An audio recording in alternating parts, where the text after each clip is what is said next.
welcome back to our channel. Don't ignore that dime. These 5 rare coins are ultra valuable and hiding in plain sight. Like and subscribe for more. In the mid-1970s, America was going through a time of great transition. The Vietnam War had just ended, and with it came waves of economic shifts, political doubt, and cultural change. The mint, quietly carrying on its duty to produce coinage for the country, was nestled in this evolving landscape. Among the sea of millions of Roosevelt dimes produced in 1975, each bearing the familiar profile of Franklin D. Roosevelt and the clean lettering that marked their denomination and mint year, a small number slipped through bearing a peculiar, unintended anomaly, one that would go unnoticed for years, waiting patiently in the shadows of history. As the Philadelphia Mint churned out dimes for circulation, coin presses operating under incredible precision stamped planchets with surgical regularity. But even in this tightly controlled environment, errors can occur. Sometimes, they are so subtle that only the most trained eyes can detect them. Other times, they're obvious and dramatic, but even those can be overlooked in the rush of daily commerce. One particular anomaly that occurred in 1975 was not immediately obvious, yet it would grow to be one of the most mystifying and valued of its kind. It wasn't until decades later, in the dim corners of a dusty flea market in Ohio, that a seasoned numismatist named Peter Forrester happened upon a jar of old dimes mixed with pennies and nickels. These were ordinary to any passerby, but Peter's eyes had been trained through years of obsessive collecting and research. He didn't know what he was looking for, but he knew what he wasn't looking for: anything ordinary. As he poured the coins onto the table and allowed the metal to scatter under the afternoon sun, one piece caught a curious glint. Not because it was shinier or more worn, but because the mint mark was missing. At first, he assumed it was a simple strike-through grease error, a common mistake. But there was something more. He pocketed the coin and moved on. Later that evening, under magnification, Peter inspected the dime. The reverse was exactly as expected, the torch flanked by olive and oak branches, sharply defined. The edge reading was intact, though slightly uneven in depth. But it was the obverse that demanded closer scrutiny. Roosevelt's image was slightly off-center, and most strikingly, where the mint mark should have been, there was nothing. This was not unusual in coins from the Philadelphia Mint, which traditionally bore no mint mark at the time. But the absence wasn't what kept Peter up that night, it was something else. The date read clearly, 1975. But something about the style of the digits felt different, less uniform, almost as if they had been altered or partially doubled in some faint way. Still not convinced of its uniqueness, Peter turned to his reference books, cross-checking every known 1975 error. Nothing quite matched what he held. Online forums of collectors offered guesses, but no confirmations. Then, in a quiet post buried deep in a discussion thread about transitional errors, someone mentioned a rumored 1975 dime that bore a reverse design not officially introduced until the following year. Peter's heart raced. Could it be? Testing the theory required comparison. The reverse of a 1976 Roosevelt dime was subtly different in die polishing techniques and texture. Most notably, the flame atop the torch was rendered with finer detail starting in mid-1975 in preparation for a bicentennial refinement. That detail, barely perceptible, was clearly present in Peter's dime. Somehow, he had a 1975 obverse mated with a late 1975 or early 1976 reverse. But such a combination shouldn't exist. Minting practices wouldn't allow mismatched dies across production years. In a twist of fate, the dime in Peter's possession was a result of a transitional die error, where the obverse of 1975 was struck with a die intended for the following year's reverse. These types of errors are exceedingly rare because dies are carefully logged and monitored. But in periods of high production demand, such as the months leading up to the U.S. bicentennial, oversight could lapse, if only briefly. What Peter had found was more than an error. It was a hybrid of intent and mistake, a bridge between two minting years. It took him months of consultation with grading services, cross-referencing with auction records, and engaging with numismatic historians to confirm the anomaly. When finally verified, the coin was certified not only as an error, but as the only known of its type to be authenticated. Its value, at first, was hard to estimate. Coin value is a dance between rarity, demand, and timing. Initial offers hovered in the high hundreds, then thousands, as word of the discovery spread. Collectors debated whether it should be considered a transitional error, mule, or a hybrid. The rarity pushed it into new territory. Auction houses whispered of a six-figure potential, though none dared to be the first to set that precedent. The suspense surrounding the dime's worth only grew when a second, nearly identical coin surfaced at a small estate sale in Florida. This piece, however, was less pristine. Worn and tarnished, it still bore the same odd combination of date and reverse design. With two known examples, the category expanded from unique to ultra-rare. Value was now a moving target. Some predicted it would diminish with more finds, but others argued the opposite. The emergence of a pattern gave it greater legitimacy as a category unto itself. Peter decided to hold on to his piece. It wasn't about the money anymore. The emotional journey, the curiosity, and the chance to rewrite a small piece of minting history meant more than a check. But the community buzzed. High-resolution photos of the dime were shared, analyzed, and compared. One collector pointed out that the one in 1975 had a die chip on its base, a microscopic lump that did not appear on standard dimes of the same year. This suggested that a unique die pair had been used, supporting the theory that the error occurred during a very narrow window of time. Then came the twist no one expected. A former Mint employee, long retired and living in New Mexico, came forward anonymously through a collector's forum. He claimed to remember a late-night run in the Philadelphia Mint during a machinery issue. A reverse die had fractured, and in a rush to meet production quotas, a technician installed a pre-approved reverse die slated for the 1976 run, hoping it would only be temporary until a proper 1975 reverse could be sourced. This rogue substitution lasted only a few hours before being corrected the next morning. If true, it was entirely possible that only a few thousand coins were struck in that window, and fewer still survived circulation, but the story didn't end there. In early 2023, a private collector from Nevada reached out to Peter with an offer, not just to buy the dime, but to display it as part of a traveling exhibit on American minting history. The proposal included insurance, preservation, and a rotating museum spotlight. Peter agreed, and for the first time, the coin left his possession and entered public view. It became an instant sensation among coin enthusiasts. Visitors marveled at its subtle differences, learning how a tiny deviation in minting protocol could birth a legend. Meanwhile, demand for Roosevelt dimes from the mid-70s surged. Collectors who once passed over bags of pre-1980 dimes began to scrutinize them, hoping to uncover a hidden gem of their own. Dozens of imitations and misattributed coins surfaced, but none matched the characteristics of Peter's piece. Eventually, the coin was appraised at an estimated $145,000 due to its provenance, verified uniqueness, and the compelling narrative attached to its origin. Still, Peter declined to sell, but what stunned even veteran collectors was what came next. During the exhibit's rotation in Boston, a woman approached the display case, her expression frozen. She claimed her late husband, once a quality control inspector for the Mint, had kept journals of every odd event he witnessed. She mailed Peter one of the journals days later. Inside, a brief entry dated October 1975 described a temporary mix-up involving a reverse die labeled for the bicentennial year being used on a batch of Roosevelt dimes. The note ended with a scribble, fixed before shift change. Few thousand, max.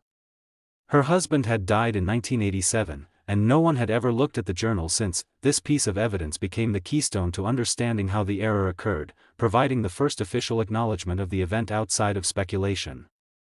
It turned a coin mystery into verified history. The dime, once a curious anomaly, had graduated into an artifact of procedural memory, an echo of the human touch in an automated system. Collectors worldwide began to revisit their own archives. Grading services reported an uptick in Roosevelt dime submissions, particularly from 1975. Every find sparked excitement, though none could match Peter's original in clarity and condition. It remained the standard, the coin that started a wave. What had begun in silence now resonated through the halls of numismatic history, a mistake that became a masterpiece, a sliver of metal that outlived its century in value and legend. and beneath it all, that simple, unassuming coin continued to sit behind glass, not shouting its worth but whispering its story, one of chance, scrutiny, memory, and the immeasurable weight of rarity. In 1984, the United States stood on the cusp of a shifting era. President Reagan had just been re-elected in a landslide victory, and the nation was pivoting toward a more confident, consumer-driven economy. The U.S. Mint, operating across multiple facilities, was tasked with meeting the demand of a growing coin-based economy. Dimes were being produced in the hundreds of millions, mostly dismissed as pocket change by the public, yet among the countless Roosevelt dimes struck that year, an anomaly occurred, one not dramatic enough to halt production but subtle enough to escape notice for years. It lingered quietly, lost in circulation, until one day, an observant collector brought it back into the light. The Philadelphia Mint, which resumed placing the P mint mark on coins just a few years prior, was operating at full tilt. The Roosevelt dime, unchanged in design since 1946, rolled off presses daily. Most bore the expected features: Roosevelt's left-facing profile, the inscription, Liberty, flanking his face, In God We Trust, just beneath the chin, and the date aligned below. But errors can sneak in, dies can deteriorate, alignment can shift, blanks can be flawed. Such was the case with a batch of 1984 dimes that, for all their ordinary appearance, held an irregularity no one had recorded at the time. Mark Elridge, a lifelong coin enthusiast from Des Moines, had always kept a keen eye on loose change. After his father gifted him a proof set in childhood, he spent decades combing through rolls from local banks, never chasing big rewards, just the joy of discovery. One summer morning in 2011, while sorting a bag of dimes he'd picked up at a regional coin show, Mark found himself pausing over a coin that didn't immediately shout its rarity. But something was wrong. He couldn't say what at first. It didn't scream double die or feature an off-center strike. It just felt off. Under magnification, the answer emerged. The profile of Roosevelt had faint doubling on the jawline and ear. That alone wasn't unprecedented. Machine doubling was common. But the more he examined the date, the more peculiar it appeared. The 1 and the 9 showed faint shadowing that couldn't be replicated on any other dime he compared it to. Even more curious was the mint mark. It appeared malformed, like the P had been struck over another letter, or perhaps struck twice. Weeks of comparison followed. Mark pulled every 1984 dime he owned, scoured auction listings, consulted online archives. He couldn't find a match. Most errors from that year were well documented: misaligned dies, broad strikes, even some clipped planchets. But this one didn't appear in any database. Determined, he submitted the coin to a third-party grading service. Months passed before the confirmation arrived. The coin had a previously undocumented doubled die obverse, combined with a repunched mint mark. A freak combination that, together, had never before been recognized. The reaction from the numismatic community was immediate and electrifying. Forums lit up. Some dismissed the doubling as minor, but others, including noted experts, were fascinated by the unique nature of the strike. The doubling was light but precise, and the mint mark, clearly punched more than once, suggested a rare die maintenance slip. More importantly, the coin's condition was stellar. Nearly uncirculated, with clean surfaces and a sharply detailed reverse. It was a unicorn hiding among common currency. Word of the find made its way to dealers and collectors with deeper pockets. Initial valuations were cautious. Dimes from the 1980s weren't typically rare unless involved in major errors. But the combination of a new double die discovery and the RPM, repunched mint mark, gave it a compelling twist. Offers began to creep upward, first a few $100s, then into the thousands as the grading report circulated among elite numismatic circles. What made the coin even more mysterious was the total absence of similar examples. Most double die coins occur in batches, with several thousand entering circulation before discovery. But despite a surge in collectors inspecting their 1984 dimes, no clear match emerged. One collector posted a possible cousin, but the mint mark differed slightly, and the doubling lacked the same precision.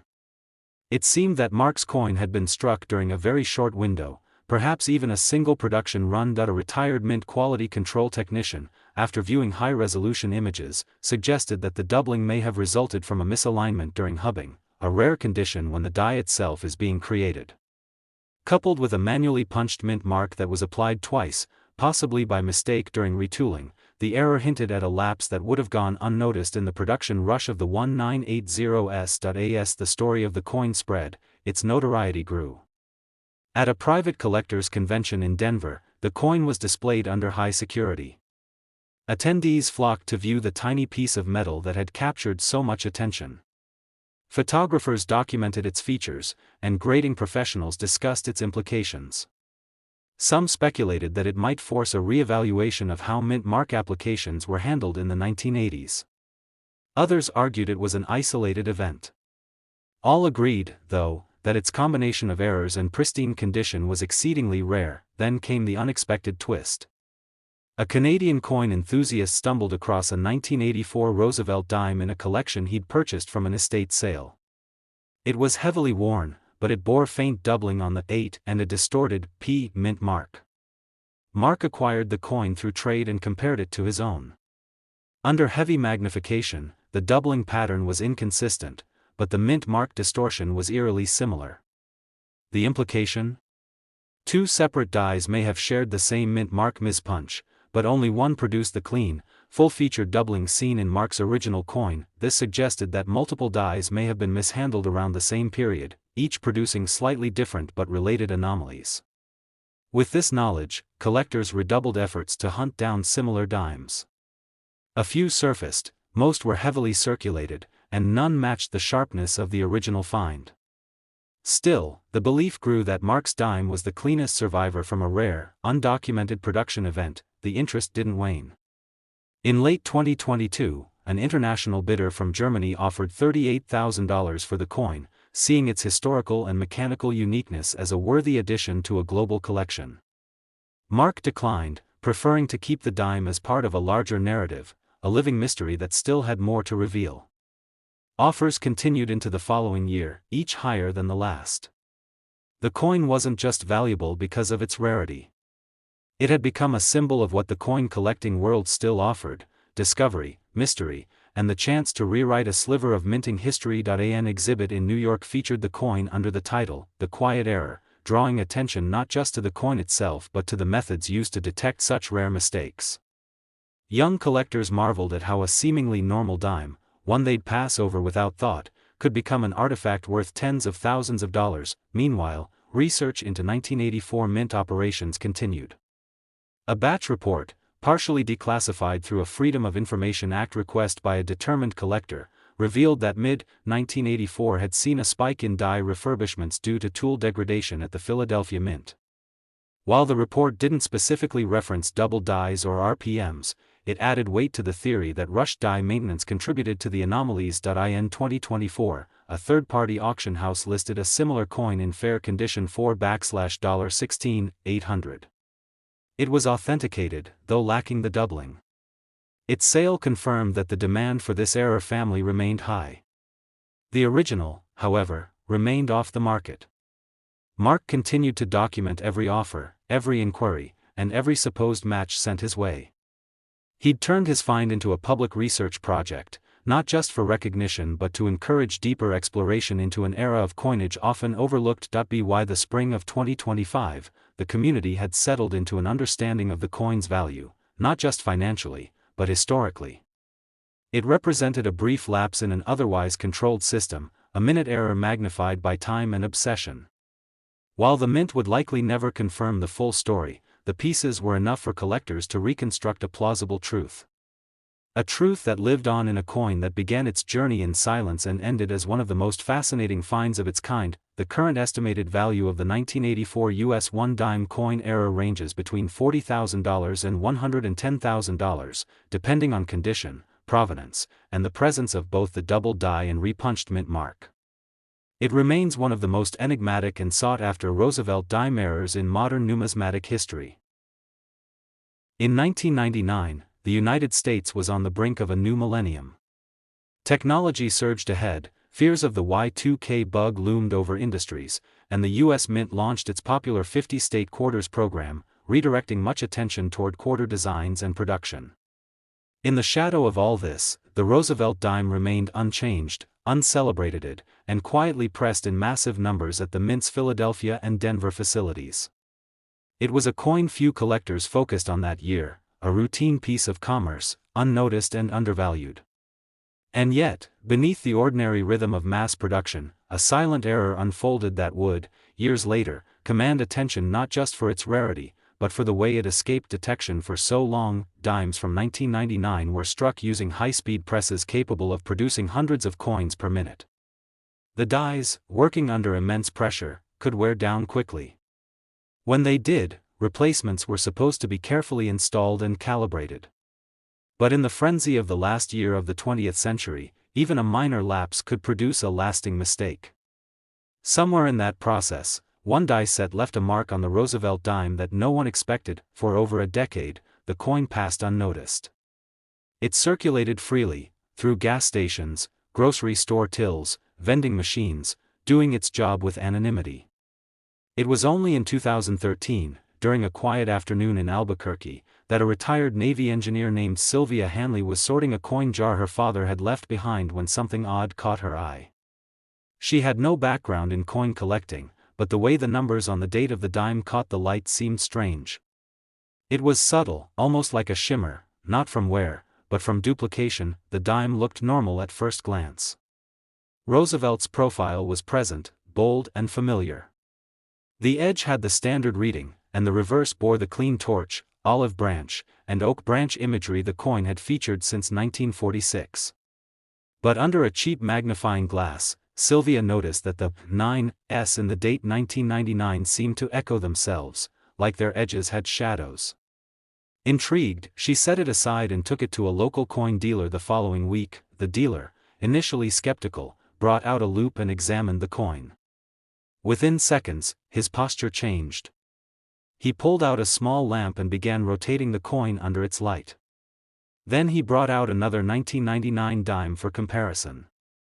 The difference was immediate. The last two digits in Sylvia's coin were clearly doubled, not machine doubling, which often results in flat, shelf-like edges, but distinct, rounded duplication. And the "In God We Trust" inscription along Roosevelt's jawline? It, too, bore faint signs of doubling. This was no ordinary error. Word began to spread within coin circles. Sylvia, now enthralled by the discovery, allowed a third-party grading service to evaluate and certify the coin. After weeks of anticipation, the results were clear. The dime featured a true double die obverse, a significant and previously undocumented example for the 1999 issue. The doubling wasn't extreme, but it was clear, and importantly, authentic. The coin had been created with a die that experienced a misalignment during the hubbing process, likely only once before being corrected. Collectors were fascinated. Roosevelt dimes, especially modern ones, don't often get headlines, and double dies on dimes were relatively rare after the 1980s. The 1999 double die, once confirmed, generated immediate curiosity among error specialists. What made this find more thrilling was the complete absence of any previous mention. No auction house had sold a similar piece. No error guide had listed it. No database had tracked it.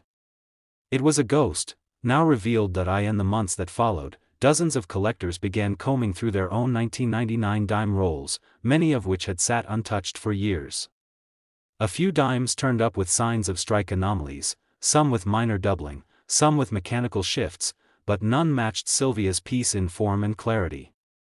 For the moment, her coin stood alone, a flagship error in a year dominated by other numismatic distractions. At a Coin Expo in Chicago later that year, the dime was displayed under a glass dome. People who had come to see the latest high-grade state quarters or colonial-era proofs found themselves drawn to this ordinary little coin that had held its secret for 14 years.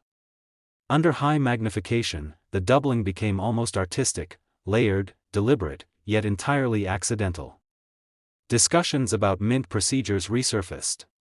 Specialists debated how a double die could go unnoticed in a year with such rigorous oversight due to the state quarters program. A former mint die technician, speaking anonymously, speculated that the error might have occurred during a transitional maintenance phase, when older equipment was being replaced with newer die hubs. The overlap in technology may have created an environment where calibration was imperfect, just long enough for a flawed die to produce a short run of doubled coins. The explanation made sense, especially considering no other strong doubled dies from that year had surfaced. Months later, an unexpected twist took the narrative further. A Florida collector contacted Sylvia with a photo of a similar dime he had pulled from a bank roll. It bore some signs of doubling, though weaker. A side-by-side comparison revealed that the doubling on the "In God We Trust" inscription was slightly less distinct, but still present. The numbers in the date, however, lacked the clear definition of Sylvia's piece. What did this mean? That the die may have continued striking coins for a brief period before it was corrected or replaced. If so, only a handful of coins could possibly carry the full features of the doubled die. The dime's scarcity was not just assumed, it was statistically inevitable. As years passed, the error dime's fame only grew. Sylvia, who never intended to become a figure in numismatics, found herself at the center of seminars and journal articles. She refused every offer to sell, even when the price surpassed many people's annual salary. The highest public offer recorded was $82,000, and even then, she politely declined. She kept the coin not for profit, but because of what it represented, a small moment of imperfection that had slipped through the cracks and become something extraordinary. Collectors continued to search. A few dimes emerged with soft doubling, enough to suggest a family of errors but never enough to display Sylvia's piece as the most complete and dramatic. Auction houses labeled it the prototype of the 1999 Roosevelt DDO mystery. Some dubbed it the Millennium Ghost, a nod to the coin's quiet appearance just before the dawn of a new century. In 2021, the coin was loaned to a traveling mint history exhibition titled Errors That Changed the Game. Displayed alongside famous mistakes like the 1955 double die cent and the 2000 Sacagawea/Washington mule, the 1999 Roosevelt dime held its own, capturing interest with its understated appearance and precise deviation. Visitors peered into microscopes to examine its layered doubling, marveling at how such a tiny detail could create such lasting buzz, and still, the full story may never be known. The mint has never acknowledged the error publicly, and internal records for that year's die production remain tightly guarded. But what's known is enough. A coin designed to pass quietly through time became a relic of unexpected value. Today, the 1999 US 1 dime coin with the doubled die obverse and repunched or distorted mint mark carries an estimated value between $36,000 and $98,000 depending on condition, certification, and provenance.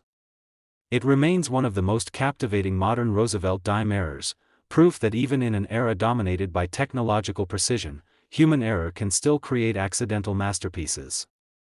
In 2014, the United States Mint had long since perfected the mass production of coinage. With decades of technological advancements and computerized quality control systems, errors were not just rare, they were statistically improbable. The Roosevelt dime, a mainstay of American currency since 1946, continued to be minted with consistent accuracy, its design virtually untouched. As attention from collectors shifted toward novelty series like the America the Beautiful quarters or presidential dollars, the humble dime receded into the background, a workhorse of commerce and habit. Yet somewhere within the polished corridors of the Philadelphia Mint, a single misstep slipped through, so minor in appearance, so fleeting in execution, that no one at the time could have guessed how much impact it would eventually carry. The dime was struck in the same year the U.S. Mint celebrated the 50th anniversary of the Kennedy half-dollar. Collectors and dealers alike had focused their attention on silver proofs, special issues, and gold commemoratives. In that cacophony of celebration and high-value marketing, no one expected an error to emerge on one of the most ordinary coins of the year. But it did, and it took nearly 6 years for anyone to notice. Jason Rivera, a high school economics teacher from Bozeman, Montana, had always kept coin roll hunting as a quiet side hobby. Not for investment, but for focus. He'd unwind from long days of teaching by sorting bank rolls at his kitchen table, a process he called coin meditation. In 2020, while sorting a $250 box of dimes, he spotted something strange in a roll that had already bored him with repetition. A Roosevelt dime caught the light oddly, not by luster or color, but by depth. The words, "Liberty" and "In God We Trust," looked distorted, almost doubled. Jason examined the dime under a jeweler's loupe and confirmed it. The doubling was not from wear or mechanical slippage. It had depth, curvature, and layering. The letters in Liberty displayed signs of separation, especially around the L and B. Roosevelt's I, too, appeared to have a faint duplicate line beneath it, as if his profile had been subtly echoed. But it wasn't just that. The mint mark, P, located just above the date, had a bloated, almost melted appearance, like it had been struck more than once or suffered a die clash. Skeptical, he checked known error listings. Nothing came up for 2014 Roosevelt dimes beyond common off-center strikes or minor broad strikes. This didn't match any of them. He showed the coin to a local dealer, who at first mistook it for machine doubling, a non-valuable type of error. But Jason pushed for a second opinion and submitted the coin to a third-party grader, more out of curiosity than expectation. When the certified result came back, it stunned him. The dime featured a genuine double die obverse, with pronounced doubling on the inscriptions and slight shadowing around Roosevelt's profile. But more importantly, it had a rare die gouge, a raised line crossing near the bottom of the neck, and a repunched mint mark that had gone unnoticed during its time in circulation. The coin was not only a double die, it was a compound error, a convergence of tiny mistakes that culminated in a singular specimen. In a year with billions of coins struck, it was the only known example of its kind. Word of the find spread slowly at first. Roosevelt dimes from the 2010s weren't a major focus in the numismatic world. But once images of the coin surfaced in coin forums and numismatic journals, the excitement began to build. Error experts debated the cause. The doubling on the obverse clearly originated from a die hubbing issue, but the mint mark flaw seemed unrelated. One theory suggested that the die had been hand-punched during testing and inadvertently used in production, a strange possibility in a post-automation mint environment. Another theory involved die fatigue. Perhaps a damaged or overused die had been put back into service after a quick retooling, causing a ripple of distortions during a short production run. If true, then there could be more of these errors out there, hidden in drawers, jars, or coffee shop tills, yet to be discovered. This added urgency to the hunt. Collectors nationwide began examining their 2014 dimes more closely. Some found minor doubling. Others mistook shadowing for a true error. A few even submitted dimes for evaluation, but none matched the complexity of Jason's discovery. His coin remained unmatched in clarity, condition, and uniqueness. That uniqueness is what ultimately drew the attention of a prominent private buyer. The first formal offer came in at $12,000, not bad for a dime found in a roll. Then another, for $19,500. By the end of the year, a major East Coast auction house reached out with an appraisal and floated the possibility of auctioning the dime with a projected hammer price between $40,000 and $60,000, depending on bidding competition. Jason declined. He wasn't ready to part with it. To him, the coin had become more than a financial asset. It was a story. A moment. Proof that discovery was still possible even in an age where everything seemed known. Then came the unexpected twist. A college student in Oregon claimed to have found a similar dime in change after buying a snack from a vending machine. She posted a blurry photo on social media, and it spread quickly among coin groups. When clearer images emerged, it appeared to have the same doubling on the Liberty lettering but lacked the die gouge and repunched mint mark. It was a cousin, not a twin, proof that the flawed die may have lasted just long enough to produce a handful of errors before being replaced. The community took this as a signal. The 2014 double die obverse dime wasn't a one-off, but a micro-issue, with perhaps fewer than a dozen survivors in high-grade condition. As more partial examples were discovered, most in worn, circulated shape, the value of Jason's original dime began to soar. Graded as MS66 with clear, full details and minimal wear, it became the benchmark. In a 2023 Collectors Symposium, the coin was displayed under controlled lighting, allowing attendees to study the layering of the doubling and the contour of the flawed mint mark. Coin photographers captured high-resolution close-ups, and the dime was discussed alongside legendary modern errors, like the 1995 double die cent and the 1982 no-P Roosevelt dime. The 2014 example didn't just hold its own, it mystified. How did such an error occur in the most automated minting environment in U.S. history? Theories continued, but consensus grew that this coin was a result of a brief breakdown in die quality control, either human error during the tool-making process or a fluke involving die maintenance. In either case, it was a reminder that perfection, even in a digital age, is an illusion. Coins, like all manufactured things, are subject to time, fatigue, and the unpredictable fingerprint of chance. The coin's value evolved with every new public appearance. What began as a curiosity became an icon. The offers grew stronger. One collector offered a classic car in trade. Another offered $81,000 in cash and a collection of graded silver eagles. Jason, true to his nature, still held on to the dime. He wasn't waiting for a bigger offer, he was simply unwilling to let go of the moment that connected his hobby to history. Today, the 2014 US 1-dime coin with the double die obverse, die gouge, and repunched mint mark is estimated to be worth between $30,000 and $84,000 depending on condition, certification, and provenance. It stands as one of the rarest and most captivating modern Roosevelt dime errors, a quiet testament to the enduring mystery found in even the most familiar pieces of change.